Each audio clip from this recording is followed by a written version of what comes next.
इस्लामाबाद से वज़ीर ख़ारजा शाह महमूद कुरैशी इस वक्त मीडिया से गुफ्तगू कर रहे हैं। मलिका बुखारी साहिबा का और लॉ सेक्रेटरी साहब का, जिन्होंने घंटों की मेहनत के बाद इसको ये हतमी शक्ल दी है और मैंने ये वज़ीर आज़म को कल पेश किया। उन्होंने मुताले के बाद उसको अप्रूव किया और काबीना की मंजूरी के लिए इजाज़त दी। कैबिनेट डिवीजन ने थ्रू सर्कुलेशन इस बिल को काबीना के मेंबरान में सर्कुलेट किया और ये काबीना के मेंबरान ने जो हमारे मंशूर के मुताबिक था उसकी मंजूरी दे दी।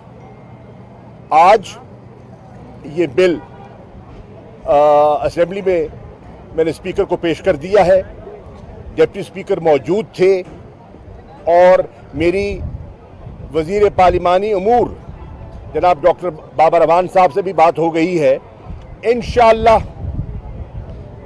बरोज़ पीर 28 तारीख को एजेंडे पर जनूबी पंजाब का यह आईनी तरमीमी बिल भी लाया जा रहा है और ये जनूबी पंजाब के 3.5-4 करोड़ लोगों के लिए एक खुशआइंद पेशरफ्त है, क्योंकि हमने जो अपने मंशूर को अमली शक्ल देनी थी, जो पंजाब हुकूमत ने इक़दाम उठाने थे उन्हें उठाए, तरामीम की, रूल्स ऑफ बिजनेस मुरतब किए, सेक्रेटेरिएट्स के लिए फ़ंड रखे।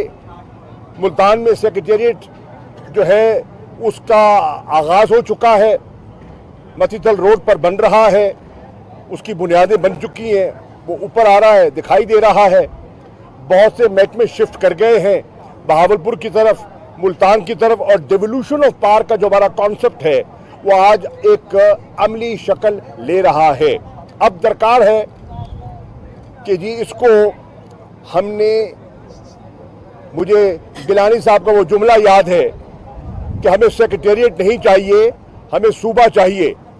तो यूसुफ गिलानी, मैं तुम्हें कहने आया हूं, अगर तुम्हें सूबा चाहिए तो आओ हमारे इस बिल को वोट दे दो। अगर तुम मुखलिस हो, अगर तुम दावेदार हो जनूबी पंजाब को उसकी शक्ल देने के, और अगर ये तुम मगरमच्छ के आंसू नहीं बहाना चाहते और इसको अमली शक्ल देना चाहते हो, और जनूबी पंजाब के लोगों को तुमने बहसीयत वजीर आजम जो 5 साल लॉलीपॉप दिए, कुछ नहीं दिया, आज हम उनको एक सूबे की शक्ल दे रहे हैं। और ये कानून एक आईनी तरमीम के जरिए पीपल्स पार्टी दावा करती है कि हम इसके हक में हैं। आओ, तहरीक इंसाफ और उसकी हलीफ जमातें इस पर आगे बढ़ने के लिए तैयार हैं। पीपल्स पार्टी अपने वोट शामिल कर दे और जनूबी पंजाब को हकीकत डाल दे।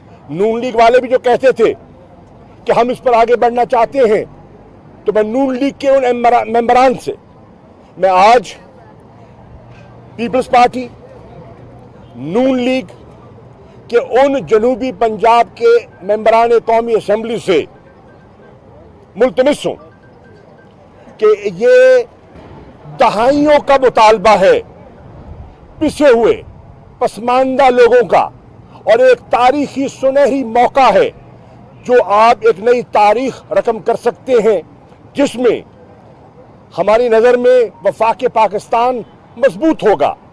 पाकिस्तान की जो छोटी इकाइयां हैं, जो उन्हें ये तासुर रहता था कि हम दरगुजर हो जाते हैं, उन्हें एक नई आवाज़ मिलेगी और उनका वज़न बढ़ जाएगा।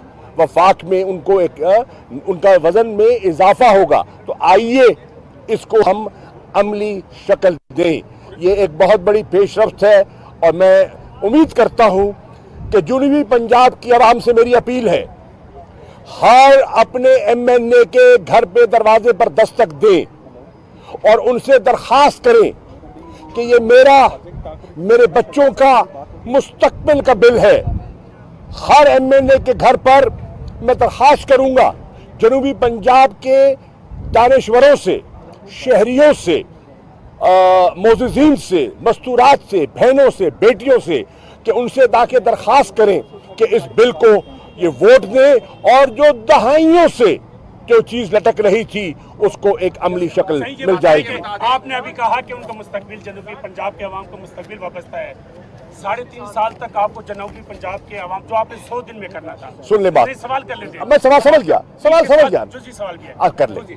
अब जबकि हुकूमत का कोई मुस्तकबिल का कोई पता नहीं, ये आपका ख्याल है। चले देखिए आप सवाल करें, कमेंट्री नहीं कर सकते। सवाल ताखीर नहीं की, आपका सवाल ही बुनियादी तौर पे गलत है। हमने क्या किया मेरे भाई, जरा समझिए, ठंडे दिल से सोचिए। पहले हमने इसको मंशूर का हिस्सा बनाया। मैं सामने देख रहा हूं, मैं इनकी तरफ तवज्जो हो रहा हूं। पहले हमने इसको मंशूर का हिस्सा बनाया, फिर इस पे हमने इलेक्शन लड़ा, हमने इसे मैंडेट हासिल किया, पीपल्स पार्टी की तरफ आंसू नहीं बहाए, अमल किया। जब मैंडेट मिला फिर हमने इस पे आगे बढ़ने की कोशिश की। हमारे पास 2/3 अक्सरियत नहीं थी। हमने कहा कि जो हम अमली इक़दाम कर सकते हैं हमें कर गुजरने चाहिए। हमने क्या किया, हमने रूल्स ऑफ बिजनेस बनाए, हमने additional chief secretary south Punjab तैनात किया, हमने एडिशनल आईजी साउथ पंजाब तैनात किया, हमने हर महकमे का जनूबी पंजाब का अलहदा सेक्रेटरी तैनात किया, उनको बाख्तियार किया और उन्हें कहा कि अब आप मुल्तान में बैठे, बहावलपुर में बैठे और लोगों को जो धक्का पड़ता है लाहौर का उससे बचाएं, उनके घर के करीब उनके मसाइल हल करें। रूल्स ऑफ बिजनेस में बेपनाह मुखालफत हुई। हर रास्ते, हर कदम पर हमारे रास्ते में कुछ ब्यूरोक्रेट्स ने, उनका नाम मेरे पास है, मैं लेता नहीं हूं एहतरामन, उन्होंने रुकावटें डाली। वजीर आला पंजाब की सरबराही में 9-6 रुकनी कमेटी बनी। हाशिम जमा बख्त जो हमारे वजीर खजाना है पंजाब के और रहीम यार खान से उनका ताल्लुक है जनूबी पंजाब से, उन्होंने इसमें किरदार अदा किया। लगारी साहब, आपका भला हो, मैं आज अगर जिक्र न करूं मीर बलकशर मजारी साहब का तो ये नाइंसाफी होगी। मैं आज जिक्र न करूं सरदार नसरुल्लाह खान दरिशक साहब का तो ये हक तलफी होगी। चाहे दरिशक साहब हों, चाहे मजारी साहब हों, चाहे खुसरो बख्तियार साहब हों, अब हमारे जनूबी पंजाब के सदर भी हैं, ये तो सूबा बहाज बनाकर जम हुए। हमारे बुजदार साहब जो हैं, उस्मान बुजदार साहब, ये इसी इशू पर तहरीक इंसाफ में शामिल हुए, जम हुए और वो आए और उन्होंने फिर कमेटी बनाई। उस कमेटी ने जो ब्यूरोक्रेटिक हर्डल्स थे उन पर तवील बहस की और उन पर फैसला दिया जिसको काबीना ने मंजूर कर दिया। अब एडमिनिस्ट्रेटिव इकदाम हो गए, फिर बजट में रकम रखाई गई, बजट में रकम रखवाई गई। उस बजट की रकम से जनूबी पंजाब मुल्तान का सेक्रेटेरिएट शुरू हो चुका है, मौका मुलाहिदा कीजिए। फिर बात ये खत्म न हुई, ये जो पिछला सालाना बजट पंजाब का पास हुआ है, जनूबी पंजाब के सालाना तरक्याती प्रोग्राम का अलहदा मंसूबा बनाया गया, उसके लिए अलहदा एक एडीपी छापा गया। पंजाब की तारीख में पहली मर्तबा, पंजाब की तारीख में पहली मर्तबा एक अलहदा जनूबी पंजाब के लिए सालाना तरक्याती प्रोग्राम बनाया गया। जो पैसे रखे गए उनको रिंग फेंस किया गया। पहले क्या होता था, जनूबी पंजाब को फंड दे दिया और दुराने साल वो पैसा मुंतकिल हो जाता था और इलाकों में। अब इस कानून के मुताबिक जनूबी पंजाब का पैसा सिर्फ जनूबी पंजाब पर खर्च हो सकता है, किसी और इलाके में कोई वजीर आला, कोई वजीर, कोई सेक्रेटरी पैसा मुंतकिल नहीं कर सकेगा। जनूबी पंजाब की आवाम के लिए देखिए बात, सवाल किया, जवाब पूरा लीजिए। आपने सवाल किया तो मैं जवाब उनकी तसल्ली के मुताबिक देना चाहता हूं।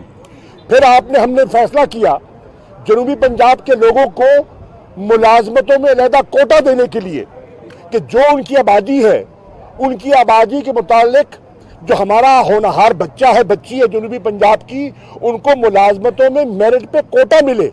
ये सब इकदाम उठाने के बाद अब आ गया मसला आईनी तरमीम का। मैंने खत लिखा, मैं आपकी खिदमत में पेश कर सकता हूं। मैंने बिलावल भुट्टो को खत लिखा कि आप जनूबी पंजाब की बात करते हैं, अल्लाह बख्शे आपकी वालदा गरीक रहमत हो, उन्होंने भी बात की थी, शंग्रीला होटल मुल्तान में बात की थी।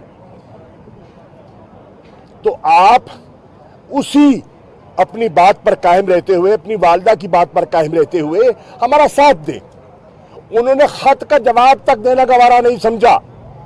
मैंने खत लिखा शहबाज शरीफ साहब को, मैंने कहा आप कहते हैं कि हम जनूबी पंजाब के रास्ते में हम रुकावट नहीं बनेंगे, हम उनका हक देंगे, और वो समझते हैं उनकी हक तलफी होती रही है।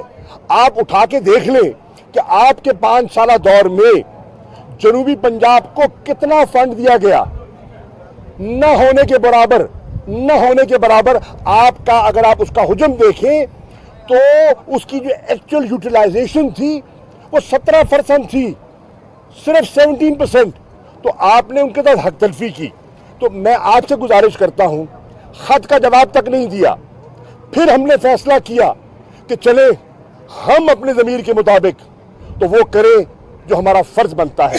और फिर इमरान खान साहब ने मशावरत की सीनियर लीडरशिप से। असद उमर हमारे सेक्रेटरी जनरल हैं, उनने मुझसे रब्ता किया। मैं कहाँ था? सिंध के दौरे पे था। वहाँ मैंने अपना इनपुट दिया वज़ीर आज़म इमरान खान साहब को, और इमरान खान साहब ने मेलसी में जलसा-ए-आम में ऐलान किया कि हम ये कानून, हम बिल पेश करने का इरादा रखते हैं। रिकॉर्ड की बातें हैं, फुटेज आपके पास मौजूद होगी। और उस पर फिर हमने लॉ मिनिस्ट्री में काम शुरू किया। ये काम मुकम्मल हुआ और सारे मराहिल मुकम्मल करके आज हमने असेंबली में पेश कर दिया। अब आजमाइश है, आजमाइश है गिलानी। तुम्हारे मगरमच्छ के आंसू नजर आ जाएंगे। तुम्हारा जो ड्रामा है वो खत्म होने वाला है। और अगर तुम हो जनूबी पंजाब से वफादार हो तो फिर आओ इस बिल को वोट दो और अपने एमएलए को वोट दो। ये साहब क्या कहेंगे? आज पूरी अपोजिशन ने यहाँ पे प्रेस कॉन्फ्रेंस की और कहा है कि अगर मंडे तक वोट ऑफ नो कॉन्फिडेंस की मोशन अगर टेबल नहीं होगी, दमादम मस्क अंदर होगा, जो भी हालात होंगे उसके हवाले से कहा कि आपने खत लिखा शहबाज शरीफ साहब को भी, बिलावल साहब को भी, उन्होंने जवाब नहीं दिया। लेकिन थोड़ी देर पहले वो जवाब देके गए हैं, उन्होंने फ्रॉड और इसको धोखा करार दिया है। किसको? किसको? अब अब देखिए उसका मतलब ये है, इसका उनको पहले ये बताएं उसने पढ़ा है, ये पढ़ा है। अब कितनी नादानी की बात है और कितने अफसोस की बात है। हमारा कायदे इस इख्तलाफ है, जिसने बिल पढ़ा ही नहीं है, उसने देखा ही नहीं है, उसको धोखा करार दे दिया। और भाईजान ये स्टैंडिंग कमेटी में जाएगा, अगर आपको कोई धोखा लगता है तो आप उसकी इस्लाह कर दीजिएगा। ये कितनी नापुख्ता, कितनी गैर पार्लिमानी गुफ्तगू की है। भाई अगर आपको उसमें कोई कमजोरी दिखाई देती है, आपके मेंबर बैठे हैं, आपके नून के मेंबर बैठे हैं, उसमें लोग पलक दुरुस्त कर दें और जो वो बेहतरी लाना चाहेंगे हम कबूल करने के लिए तैयार हैं। देखिए मैं यही कह रहा हूँ, ये कौम के साथ फ्रॉड ये कर रहे हैं, वोटरों के साथ फ्रॉड ये कर रहे हैं। क्या कहते हैं? वोट को कहते थे वोट को इज्जत दो, अब पता क्या नारा है इनका? वोट को नोट दो। हाल है, एक मंडे को एक अहम दिन है, तहरीक अदम एतमाद भी पेश होनी है। अगर हो जाती है तो किस तरह ये बिल मंजूर करवाएंगे? वोट होल्ड ऑन, इंशाल्लाह पहले ये डिफीट होगी। यार सुन लो ना यार, रिलैक्स, मुझे जल्दी नहीं है। डिफीट होगी, ठीक है, नंबर 1। नंबर 2, अल्लाह ना करे तो असेंबली में तो फिर भी आप मौजूद होगे ना, तो इसको तो वोट फिर भी कर सकते हो। ये असेंबली में जाएगा ना, ये बिल जब असेंबली में पेश होगा, ये कहाँ जाएगा? ये स्टैंडिंग कमेटी को रेफर होगा। तो स्टैंडिंग कमेटी में आप अपना इनपुट दे दें और इनपुट पर इत्तेफाक राय कर लें और इत्तेफाक राय के बाद असेंबली में ले आए। हाँ, हम जहां भी हुए, हुकूमत में हुए, जहां भी हुए, हम इसको वोट करेंगे, जिस हाल में वोट करेंगे। ये बताएं, जी नहीं, बिल में सुबह बहावलपुर दोनों का जिक्र है, एक सूबे का जिक्र है। एक आपने मंशूर पर, आप देखें ना, आप पढ़े लिखे सहाफी हैं नून लीग का मैं बात करूं यार, वो फ्रॉड है। ये है असल बिल, ये बिल है जिसमें हमने जो हमारा मंशूर है, आप मंशूर देख लो ना भाईजान, एक सेकेंड, आप ये मैंने सोशल मीडिया पे डाल